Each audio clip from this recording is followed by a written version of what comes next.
మత్తయి సువార్త 8వ అధ్యాయము. ఆయన ఆ కొండ మీద నుండి దిగి వచ్చినప్పుడు బహుజన సమూహములు ఆయనను వెంబడించెను.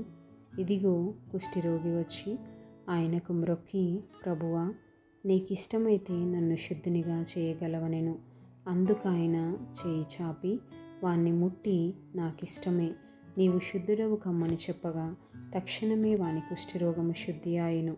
అప్పుడు యేసు, ఎవరితోనూ ఏమీయో చెప్పకు సుమి, కానీ నీవు వెళ్ళి వారికి సాక్షార్థమై నీ దేహమును యాజకునికి కనపరుచుకొని మోషే నియమించిన కానుక సమర్పించుమని వానితో చెప్పెను. ఆయన కపెర్నహూములో ప్రవేశించినప్పుడు ఒక శతాధిపతి ఆయన యొద్దకు వచ్చి, ప్రభువా, నా దాసుడు పక్షవాయువుతో మిగుల బాధపడుచు ఇంటిలో పడి ఉన్నాడని చెప్పి ఆయనను వేడుకొనెను.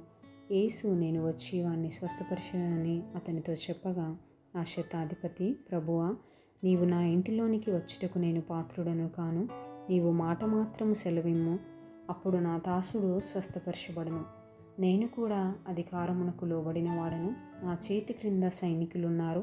నేను ఒకని పొమ్మంటే పోవును, ఒకరిని రమ్మంటే వచ్చును, నా దాసుని ఈ పని చేయమంటే చేయును అని ఉత్తరమిచ్చెను.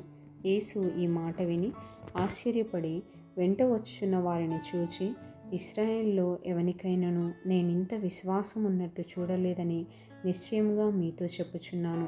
అనేకులు తూర్పు నుండియు పడమట నుండియు వచ్చి అబ్రహాముతో కూడను, ఇస్సాకుతో కూడను, యాకోబుతో కూడను పరలోక రాజ్యమందు కూర్చుందును. కానీ రాజ్య సంబంధులు వెలుపటి చీకటిలోనికి త్రోయబడుదురు.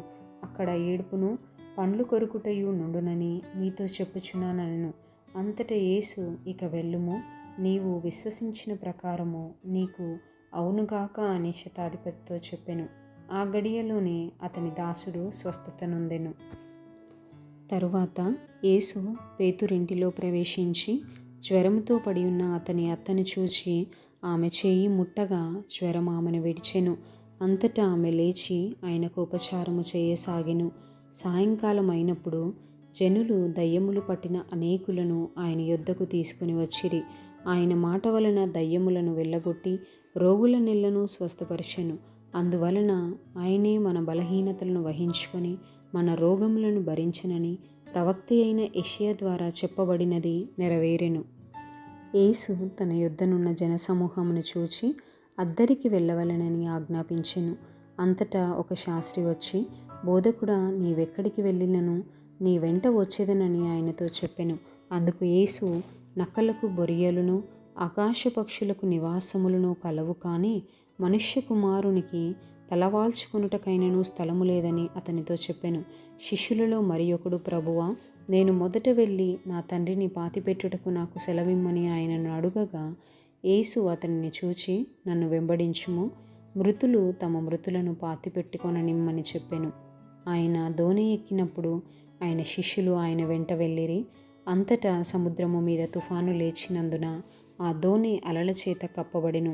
అప్పుడు ఆయన నిద్రించుచుండగా వారు ఆయన యొద్దకు వచ్చి, ప్రభువా, నశించిపోవచ్చున్నాము, మమ్మును రక్షించుమని చెప్పి ఆయనను లేపిరి. అందుకైన, అల్ప విశ్వాసులారా, ఎందుకు భయపడుచున్నారని వారితో చెప్పి లేచి గాలిని సముద్రమును గద్దింపగా మిక్కిలి నిమ్మలమాయెను. ఆ మనుష్యులు ఆశ్చర్యపడి, ఈయన ఎట్టివాడో, ఈయనకు గాలియు సముద్రమును లోబడుచున్నవని చెప్పుకొనిరి. ఆయన అద్దరినున్న గదరేనీయుల దేశము చేరగా దయ్యములు పట్టిన 2 మనుష్యులు సమాధులలో నుండి బయలుదేరి ఆయనకు ఎదురుగా వచ్చిరి. వారు మిగుల ఉగ్రులైనందున ఎవడునూ ఆ మార్గమున వెళ్ళలేకపోయెను. వారు, ఇదిగో, దేవుని కుమారుడా, నీతో మాకేమి? కాలము రాకమునిపే మమ్మను బాధించుటకు ఇక్కడికి వచ్చితివా అని కేకలు వేసిరి. వారికి దూరమున గొప్ప పందుల మంద మేయుచుండగా ఆ దయ్యములు, నీవు మమ్మను వెళ్ళగొట్టిన ఎడల ఆ పందుల మందలోనికి పోనిమ్మని ఆయనను వేడుకొనెను. ఆయన వాటిని పొమ్మనగా అవి ఆ మనుష్యులను వదిలిపెట్టి ఆ పందులలోనికి పోయెను. ఇదిగో, ఆ మందంతయు ప్రపాతము నుండి సముద్రంలోనికి వడిగా పరిగెత్తుకొని పోయి నీళ్లలో పడి చచ్చెను.